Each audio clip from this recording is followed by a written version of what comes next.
The plant paradox, the hidden dangers in healthy foods that cause disease and weight gain, by Drive. Stephen R. Gundry. Introduction. Imagine a man. He's in his late 40s, at the peak of his career. He's a celebrated heart surgeon, one of the best in the world. He runs 30 miles a week, works out at the gym every single day, and eats what everyone tells him is a healthy low-fat diet. From the outside, he's the picture of health and success. But on the inside, a different story is unfolding. He's 70 pounds overweight.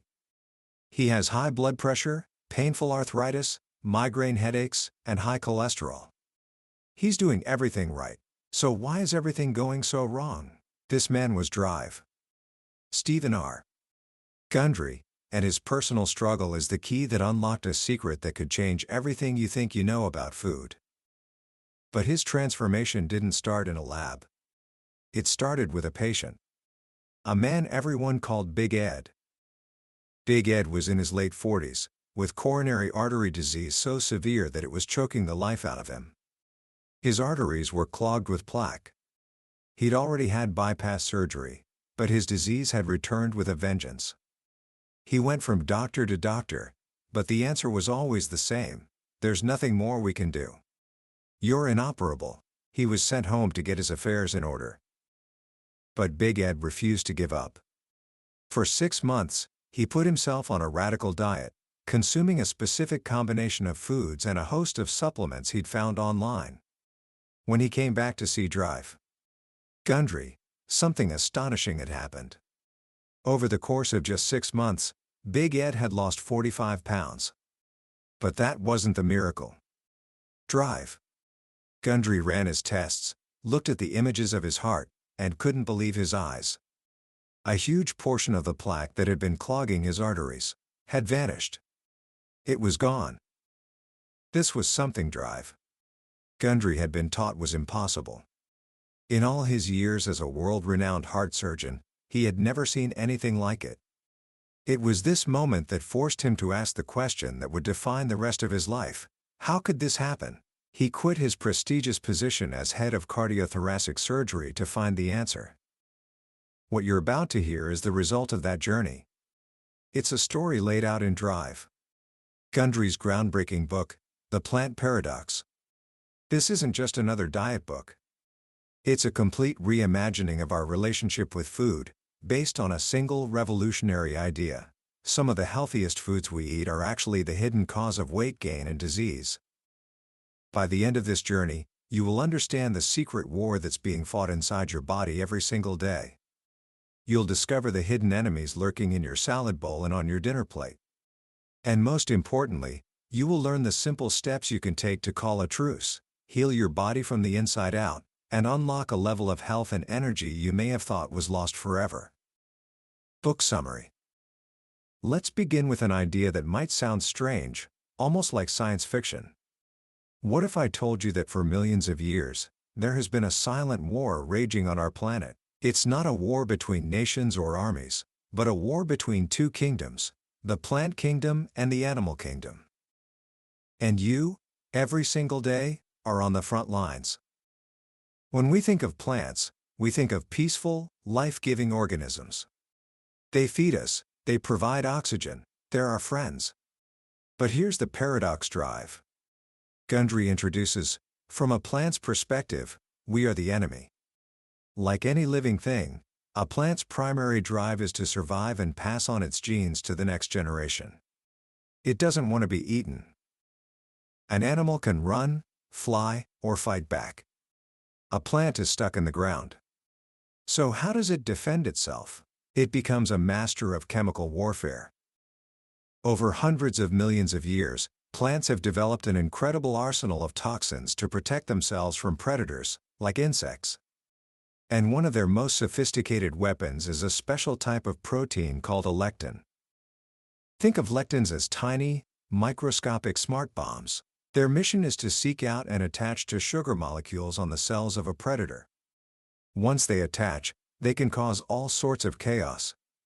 They can disrupt communication between cells, causing inflammation.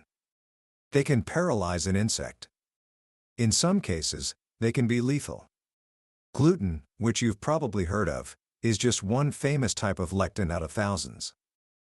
Now, you might be thinking, I'm not an insect. A little bit of kale isn't going to paralyze me, and you're right.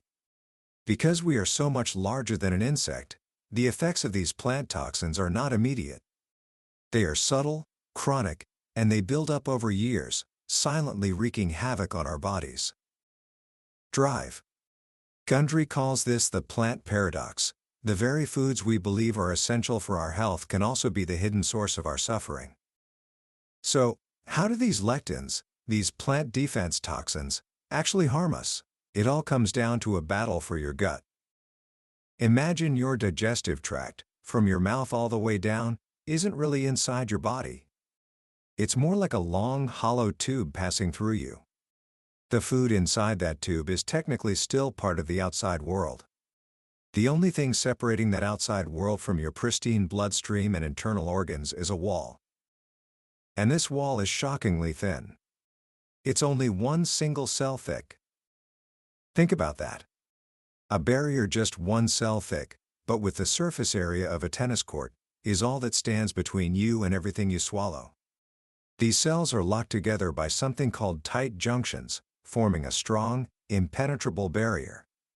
Its job is to let the good stuff, tiny digested nutrients, pass through, while keeping the bad stuff, like undigested food particles, bad bacteria, and lectins, out. But lectins are masters of demolition. Their primary mission is to breach this wall. One of the most powerful lectins, found in wheat, is called wheat germ agglutinin, or WGA. WGA can interact with the cells of your gut wall and trick them into opening up those tight junctions. This creates tiny gaps in your fortress wall. This condition is what many now call a leaky gut. Once those gates are open, it's a free-for-all. Lectins, fragments of bacteria, and undigested food particles can pour directly into your bloodstream, where they absolutely do not belong. When your immune system sees these foreign invaders, it does what it's designed to do. It sounds the alarm and launches a full-scale attack. This attack creates inflammation. Not just in your gut, but everywhere. Your joints might start to ache. Your skin might break out. You might feel a constant sense of fatigue or brain fog. This is your body in a state of civil war, constantly fighting battles against invaders that shouldn't be there in the first place. But lectins have another, even more sinister trick up their sleeve. It's a tactic called molecular mimicry. It's a case of mistaken identity on a microscopic level. Plants are clever. They've designed their lectin proteins to look almost identical to some of your own body's proteins. For example, a lectin might look just like the protein on your thyroid gland, or the lining of your joints, or the insulation around your nerves. So, when your immune system builds an army to attack that invading lectin, it can get confused. It sees the proteins on your thyroid and thinks, hey, that looks just like the enemy, and it starts attacking your own body by mistake. This is the root of what we call autoimmune disease. Whether it's rheumatoid arthritis, Hashimoto's thyroiditis, lupus, or multiple sclerosis, drive. Gundry argues that it's often not your body making a mistake. It's your body being tricked by these masterful plant imposters. And there's a third way lectins hijack your system. They can interfere with your hormones. Hormones are like messengers that carry instructions to your cells. They dock onto specific receptors on a cell's surface to deliver their message. For example, the hormone insulin tells your cells to take in sugar for energy. But some lectins, like WGA from wheat, look so similar to insulin that they can fit into the insulin receptor. But unlike real insulin, they don't deliver a message and then leave. They just stick there, blocking the receptor permanently. What happens then? When WGA blocks the insulin receptors on your muscle cells, sugar can't get in to fuel your muscles. The muscles starve. Where does that sugar go? It gets shuttled directly into your fat cells. Even worse, when WGA blocks the insulin receptors on your fat cells, it's like leaving the door wide open.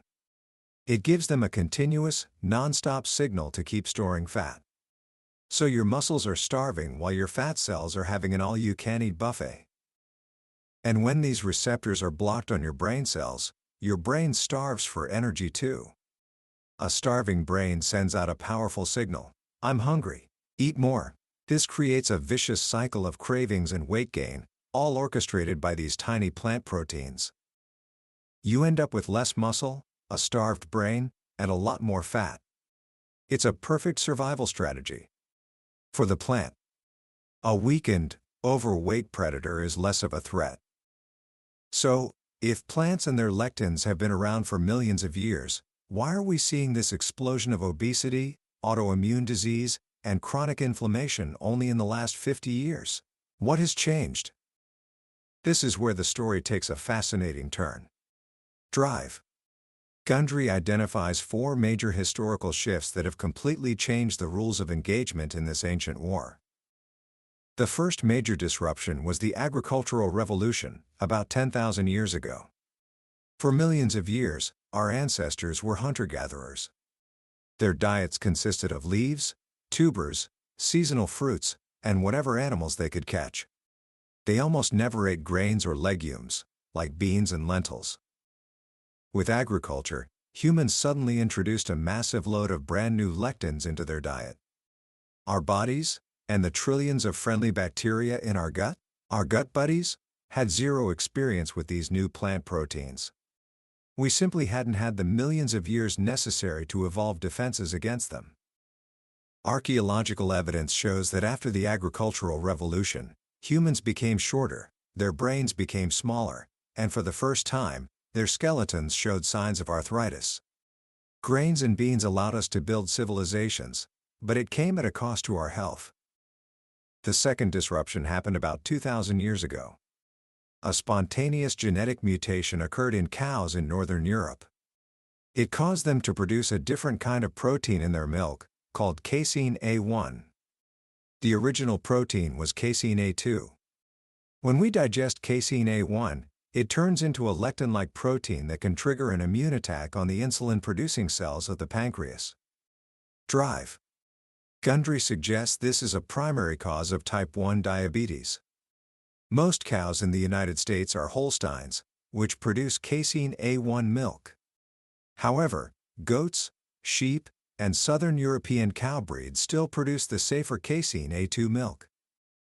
The third, and perhaps biggest, disruption happened just 500 years ago with the discovery of the Americas. When explorers returned to Europe, Asia, and Africa, they brought back a host of New World plants. Suddenly, the rest of the world was exposed to foods and lectins they had never encountered. What are these foods? The nightshade family: tomatoes, potatoes, eggplants, and peppers.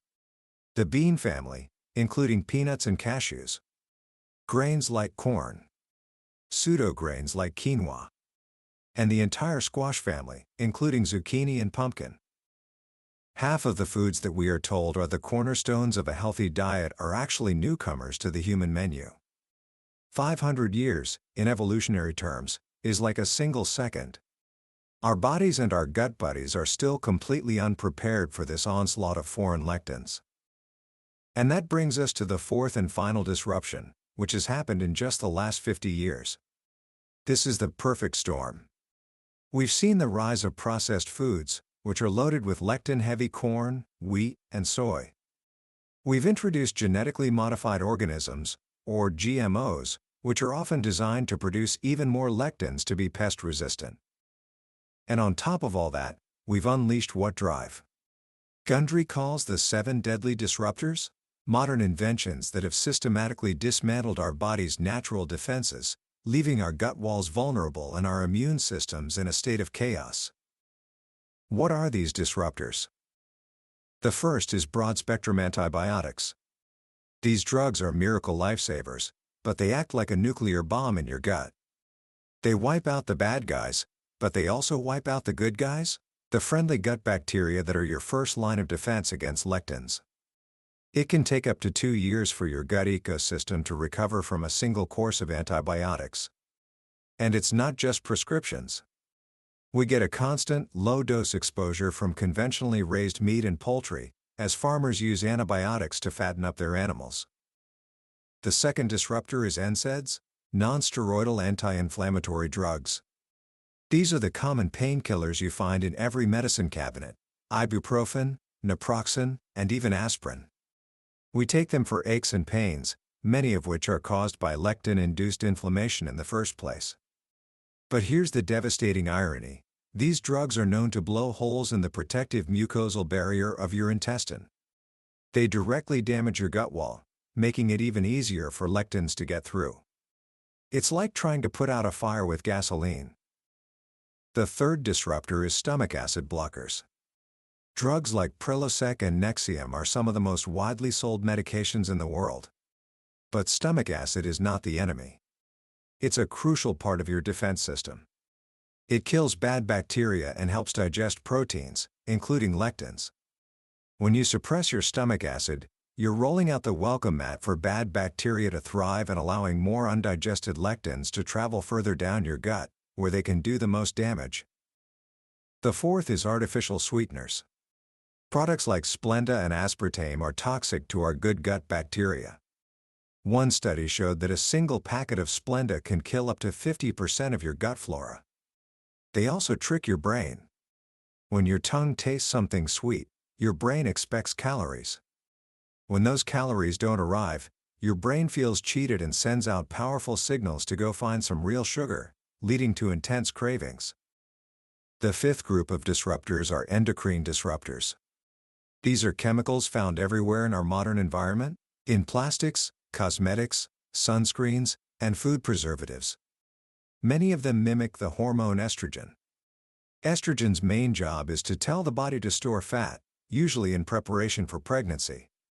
When we are constantly exposed to these estrogen-mimicking chemicals, our bodies get a continuous signal to store fat, 365 days a year, whether we are male or female. The sixth disruptor is perhaps the most widespread and insidious: genetically modified foods and the herbicide Roundup. Roundup's active ingredient, glyphosate, was once thought to be harmless to humans because we don't have the specific biological pathway that it targets in plants. But guess who does have that pathway? Our gut bacteria. Roundup decimates our gut buddies, particularly the ones that help us digest gluten. Drive. Gundry argues that the recent explosion in gluten sensitivity is not because of wheat itself, but because the Roundup sprayed on wheat is killing the very microbes that protect us from it. Furthermore, we get a double dose. Not only is it sprayed on GMO crops, but farmers also now spray it on non-GMO crops like wheat, oats, and barley right before harvest to dry them out.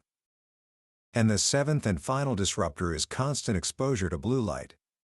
For millions of years, the blue light from the sun signaled to our bodies that it was daytime, a time for activity and eating. The absence of blue light at night signaled a time for rest and repair. But today, we are surrounded by blue light 24/7 from our screens, our phones, tablets, computers, and TVs. This constant blue light tricks our bodies into thinking it's always daytime, always summer. It disrupts our sleep hormone, melatonin, and keeps our hunger and stress hormones elevated. It's a continuous signal to our genes: keep eating, keep storing fat, because the winter of nighttime never comes. When you put it all together, you can see why we're in trouble. Our ancient defense systems, built over millions of years, have been systematically dismantled in just a few decades. Our gut walls are broken, our gut buddies have been wiped out, and our hormonal systems are in a state of confusion. This is the battlefield on which the modern war against our health is being waged. So, how do we call a truce? How do we repair the damage and restore peace within our bodies? This is where Drive. Gundry introduces his solution, the Plant Paradox Program. This isn't a diet in the traditional sense. It's not about counting calories or restricting fat. It's a new way of eating designed to do two things. First, remove the foods that are causing the damage, and second, provide the foods that help your body heal and nourish your good gut buddies. The program is broken down into 3 phases. Phase 1 is a 3-day cleanse. It's a quick kickstart designed to starve the bad bacteria and begin calming the inflammation in your gut. During these 3 days, you eliminate all the major offenders: grains, pseudo-grains, legumes, sugar, fruit, seeds, dairy, and eggs. What's left?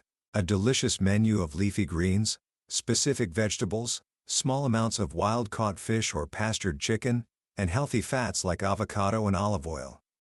It's tough, but it's only 3 days, and it sets the stage for the real healing to begin. Phase 2 is the main part of the program: repair and restore. This phase lasts for a minimum of 6 weeks. This is where you put the principles into practice for the long term. The core of this phase is adhering to 2 simple lists: the Yes Please list and the Just Say No list. The Just Say No list contains all the major lectin-heavy foods. This includes all grains and pseudograins, like quinoa and buckwheat. It includes most legumes, like beans, peas, lentils, soy, and peanuts. It includes the nightshade family, tomatoes, potatoes, eggplants, peppers, and the squash family. And it includes all out-of-season fruit and all forms of sugar. It's a lot to give up, especially foods we've been told are healthy our whole lives. But drive. Gundry's first and most important rule is this: what you stop eating has a far greater impact on your health than what you start eating. By removing these inflammatory foods, you stop the daily assault on your gut wall. You give your body a chance to finally stop fighting and start healing. So what can you eat? The Yes Please list is abundant and delicious. It's built on a foundation of leafy greens and a wide variety of other vegetables, like broccoli, cauliflower, asparagus, and mushrooms. It includes healthy fats, which are critical for healing your gut and your brain. Avocados, olive oil, coconut oil, macadamia nuts, walnuts, and pecans are all staples. For protein, the focus is on wild-caught seafood and pastured poultry, but in limited amounts, no more than 4 ounces per meal. For vegetarians and vegans, there are options like hemp tofu, certain mushroom-based proteins, and pressure-cooked legumes. That's right, there's a loophole for bean lovers. Drive. Gundry reveals that using a modern pressure cooker can destroy the harmful lectins in most beans, legumes, and even grains like rice, making them safe to eat. This is a game changer for many people. And perhaps the most important part of the Yes Please list is a special category of foods called resistant starches. These are things like green bananas, green plantains, and taro root. They are starches that you can't digest, so they don't raise your blood sugar. But your good gut buddies absolutely love them. They feast on these resistant starches and, in return, produce powerful healing compounds that nourish the cells of your gut wall and provide clean energy for your body. This is how you rebuild your inner rainforest. The second rule of the program is: take care of your gut buddies, and they will take care of you. Phase 3 is where you reap the rewards. After at least 6 weeks, once your gut has had time to heal and your symptoms have improved, you can begin to test your tolerance. You can try reintroducing some of the no foods, one by one, in small amounts. You might find you can now tolerate peeled and deseeded tomatoes, or zucchini. You might be able to enjoy some pressure-cooked beans. Everyone is different. This phase is about finding a sustainable, long-term lifestyle that works for you. But Phase 3 is also about optimizing for longevity. This involves 2 advanced strategies. First, progressively reducing your intake of animal protein. Extensive research shows a strong link between lower animal protein intake and a longer, healthier life. Second, incorporating intermittent fasting. This doesn't necessarily mean going days without food. It can be as simple as restricting your eating to a specific window of time each day, for example, eating only between noon and 8 p.m. This gives your digestive system and your cellular machinery a much-needed rest, allowing for deep repair and regeneration. For those facing serious health challenges like cancer, diabetes, or neurodegenerative diseases like Alzheimer's or Parkinson's, drive. Gundry offers an advanced protocol, the Keto Plant Paradox Intensive Care Program. This version combines the lectin avoidance principles with a ketogenic diet, which shifts the body's primary fuel source from sugar to fat-derived ketones. Ketones provide a clean, efficient source of energy that can bypass damaged metabolic pathways, starving cancer cells which thrive on sugar and nourishing brain cells. The journey through the plant paradox is a radical one. It asks you to question everything you've been taught about nutrition. It reveals a hidden world of biological conflict and chemical warfare happening inside of you. But it also offers a clear, logical, and empowering path back to health. It's not about willpower or deprivation. It's about understanding the game and changing the rules in your favor. It's about ending the war and finally making peace with your food, with your body, and with your health. Commentary. As we wrap up our journey through the plant paradox, it's worth taking a moment to reflect on the sheer scale of the idea drive. Gundry presents. It's not just a tweak to your diet, it's a fundamental shift in how we see the natural world. The idea that plants, these beautiful, seemingly passive organisms, are actually engaged in a sophisticated, millennia-long war for survival is both humbling and empowering. It gives us a reason, a powerful why, behind so many of our modern health struggles. It's not that we're weak or undisciplined, it's that we've been unwittingly caught in the crossfire of an ancient biological conflict. The most profound lesson from this book, for me, is its first rule: what you stop eating is more important than what you start eating. In a world that is constantly trying to sell us the next superfood, the next supplement, the next magic bullet, this idea is revolutionary. It suggests that health isn't about adding more, it's about taking away the things that are causing harm. It's about creating an environment within our bodies where our natural ability to heal can finally take over. We spend so much time looking for the right things to put in, when the real secret might be to just stop putting in the wrong things. And this leads to the second powerful takeaway, the concept of personal responsibility through knowledge. The book is not a list of rigid rules to be followed blindly. It's an education. Once you understand why a tomato might be causing your joint pain, or why that whole wheat bread might be contributing to your brain fog, you are no longer a passive victim of your symptoms. You become an active participant in your own health. You have the knowledge to run your own experiments, to listen to your own body, and to find what truly works for you. It puts the power back in your hands. So, how can you start applying these ideas today, without feeling overwhelmed? Here are a few simple, practical actions you can take. First, just for 1 week, try a simple experiment. Pick one major lectin group from the Just Say No list and remove it completely. Maybe it's grains and you give up bread, pasta, and rice.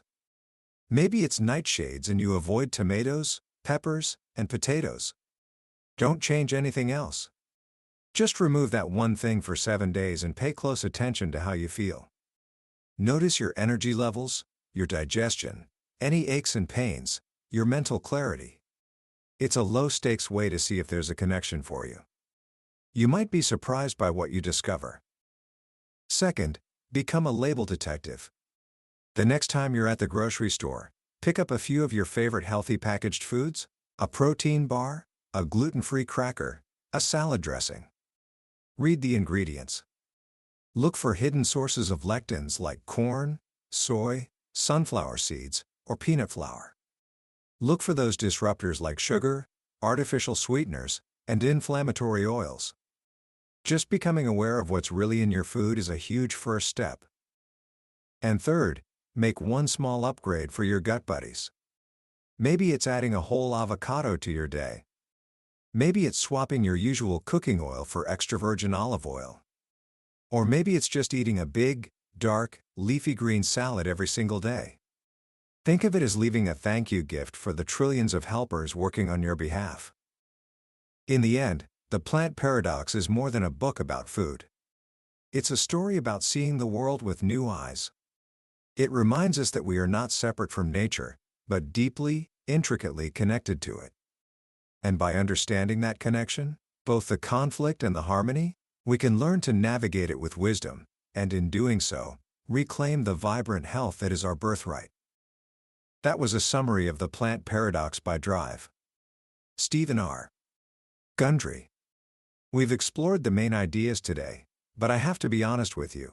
A summary is like looking at a map of a beautiful country. It shows you the layout, the key cities, and the main roads, but it can never replace the experience of actually walking the streets, breathing the air, and meeting the people. The real magic of a book like this happens when you read it for yourself.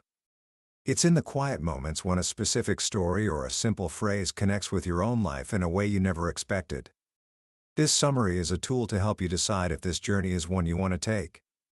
If anything we've discussed today has sparked your curiosity or resonated with a struggle you're facing, I encourage you to grab a copy. Reading it isn't just about gaining information, it's an experience that can genuinely change the way you see your plate, your health, and your life. The link to the book is in the description below. Also, if you found this summary valuable and it gave you a new perspective, please show your support by hitting that like button and subscribing to the channel. That way, you won't miss our next deep dive into another life-changing book from the billionaire's bookshelf. Let's continue to learn and grow together.